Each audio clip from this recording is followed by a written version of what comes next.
বাংলাদেশের পরিস্থিতি কিন্তু ক্রমেই উত্তপ্ত হয়ে উঠেছে। বিশেষ করে শেখ হাসিনা পালিয়ে যাওয়ার পরে আমরা যে একটা একটা শান্ত, একটা স্থিতিশীল বাংলাদেশ চেয়েছিলাম, সেটার সম্ভাবনা যেন ক্রমেই ক্ষীণ হয়ে উঠতেছে এবং এতে কিন্তু আমি কাউকে পার্টিকুলার দোষ দিব না, বাট সবারই দোষ আছে। সব পক্ষেরই দোষ আছে এবং আজকে এই চিন্ময় দাসকে চট্টগ্রামের আদালতে তোলার পর তার জামিন নামঞ্জুর হওয়ার পর সেখানে ধাওয়া পাল্টা ধাওয়া, সনাতনীদের সঙ্গে সংঘর্ষ পুলিশের, তারপরে রাষ্ট্রপক্ষের আইনজীবীর মৃত্যু। প্রত্যক্ষদর্শীরা বলতেছেন যে চিন্ময় দাসের অনুসারীরাই এই রাষ্ট্রপক্ষের তরুণ আইনজীবীকে মেরে ফেলেছে। তো এরপরে কিন্তু পরিস্থিতি সম্পূর্ণ উত্তপ্ত এবং গত পরশুদিন সেই সময় এই ঢাকা শহরে যা ঘটলো বিভিন্ন দাবিতে, যেমন ওই চাকরির বয়স ৩৫, অটোরিকশা চালক, প্রথম আলো, তারপরে বিভিন্ন কলেজের সঙ্গে কলেজের সংঘর্ষ, এগুলো করে টোরে একদম মোল্লা কলেজকে একদম ভাঙচুর করে কলেজটাকে গুড়িয়ে দেওয়া হয়েছে এবং সব কিছু মিলিয়ে দেশটা একটা পুরো অশান্ত পরিস্থিতি আছে এবং সরকার যে কারণেই হোক, সরকার আইন শৃঙ্খলা রক্ষায় সম্পূর্ণ ব্যর্থ। মোল্লা কলেজের ব্যবস্থাপক যারা আছে তারা যখন সরকারকে বলতেছিল যে আমাদেরকে বাঁচান, তখন পুলিশ অপারগতা প্রকাশ করেছে, কারণ পুলিশের মতে যে এখানে বাধা দিতে গেলে অনেক মৃত্যু ঘটবে, অনেক হতাহত ঘটবে। তো এই হচ্ছে কি অবস্থা, এখন দেশটা পুরোপুরি একটা অস্থিতিশীল পরিস্থিতিতে যাচ্ছে। তো এমন পরিস্থিতিতে সরকার সিদ্ধান্ত নিয়েছে যে শাহবাগ সহ ৩ এলাকায় তারা ঢাকা শহরের বিজিবি মোতায়েন করবে এবং আমি মনে করি যে স্বল্প সময়ের জন্য হলেও পুরো দেশেই, বিশেষ করে চট্টগ্রাম অঞ্চলে ১৪৪ ধারা জারি করা হোক। আমি একটু পড়ে শোনাই যে রাজধানীর শাহবাগ সহ ৩ এলাকায় বিজিবি মোতায়েন করা হয়েছে। আইন শৃঙ্খলা পরিস্থিতি স্বাভাবিক রাখতে শাহবাগ মৎস্য ভবন এবং হোটেল ইন্টারকন্টিনেন্টাল এলাকায় ৪ প্লাটুন বিজিবি মোতায়েন করা হয়। বিজিবির জনসংযোগ কর্মকর্তা মোহাম্মদ শরীফুল ইসলাম মঙ্গলবার বিকালে এই তথ্য নিশ্চিত করেছেন। আগের দিন সোমবার যাত্রাবাড়ির ড্যামরা এলাকায় ৬ প্লাটুন বিজিবি মোতায়েন করা হয়। ওই দিন দুপুরে শহীদ সোহরাওয়ার্দী কলেজ, কবি নজরুল সরকারি কলেজ এবং ডক্টর মাহবুবুর রহমান মোল্লা কলেজের শিক্ষার্থীদের মধ্যে সংঘর্ষ ও ধাওয়া পাল্টা দেওয়া হয়। রাজধানীর ড্যামরা যাত্রাবাড়ি এলাকায় শিক্ষার্থীদের সঙ্গে সংঘর্ষে জড়িয়ে পড়েন স্থানীয় লোকজনও। রোববার পুরান ঢাকার ন্যাশনাল মেডিকেল কলেজ এবং শহীদ সোহরাওয়ার্দী কলেজে ব্যাপক ভাঙচুর এবং লুটপাট চালান মাহবুবুর রহমান মোল্লা কলেজের শিক্ষার্থীরা। এই কলেজের এক শিক্ষার্থীর মৃত্যু ভুল চিকিৎসার কারণে হয়েছে এমন অভিযোগের জেরে এই হামলা চালানো হয়েছিল।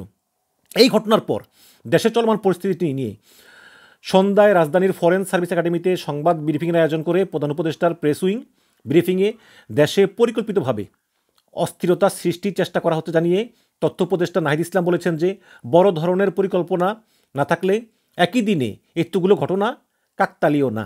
সরকার মনে করতেছে যে এখানে নানা পক্ষে নানা পরিকল্পনা আছে। সরকার সফলভাবে কার্যক্রম পরিচালনা করুক, এটা হয়তো অনেকেই চাইছে না।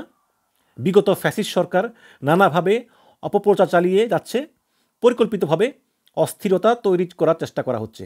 এতে বলা হয় যে পরিকল্পিতভাবে দেশে অস্থিরতা সৃষ্টির চেষ্টা করা হচ্ছে বলে মনে করে সরকার।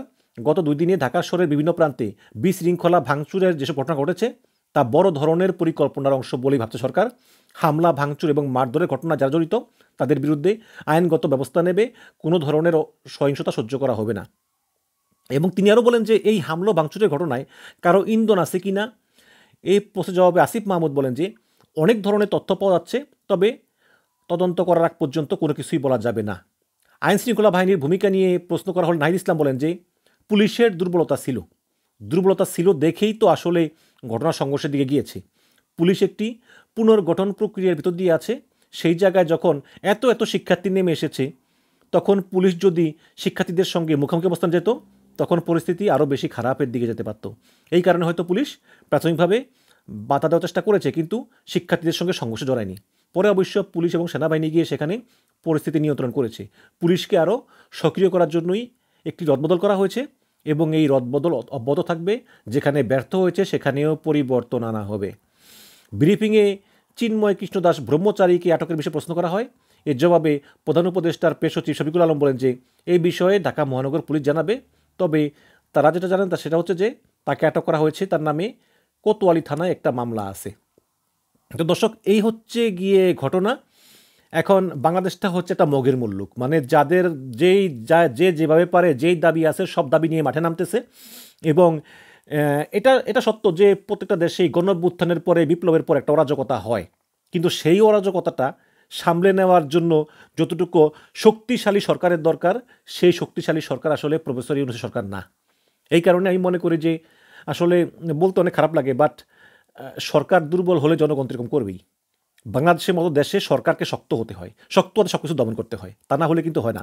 আজকে এই সরকারের দুর্বলতার সুযোগ পেয়েই কিন্তু এই বিভিন্ন জায়গায় জায়গায় আন্দোলনকারীরা এগুলো করতেছে, চট্টগ্রামে সনাতনীরা এগুলো করতেছে, সব কিন্তু সরকারের দুর্বলতার জন্য। সরকারকে হতে হবে গণতান্ত্রিক, কিন্তু হতে হবে স্ট্রং। কোনো জায়গায় অন্যায় দেখলে শক্ত হাতে দমন করতে হবে।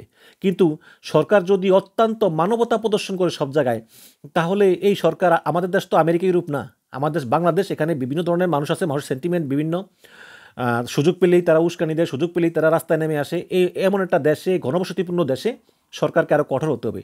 আর যতদিন পর্যন্ত সরকার কঠোর না হবে ততদিন পর্যন্ত এগুলো চলতেই থাকবে।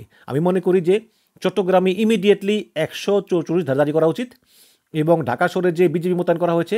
এবং আরেকটা বিষয় শুনলাম যে আজকে ফ্যাসিবাদ যত ছাত্র সংগঠনগুলো আছে, যেমন বিএনপি, শিবির, বৈষম্যবিরোধী ছাত্র আন্দোলন, তারপরে ছাত্র ইউনিয়ন, তারা সবাই এককভাবে তারা এক সপ্তাহের জন্য কর্মসূচি দিয়েছে, একাত্মতা কর্মসূচি। এই কর্মসূচি সফল হোক এটা কামনা করি, এবং জনগণকে আহ্বান জানাই যে যে কোনো ধরনের সংস্থা থেকে আপনারা নিজেকে নিবৃত্ত রাখুন, দেশটাকে আপনারা বিপদের দিকে ঠেলে দেবেন না। ধন্যবাদ।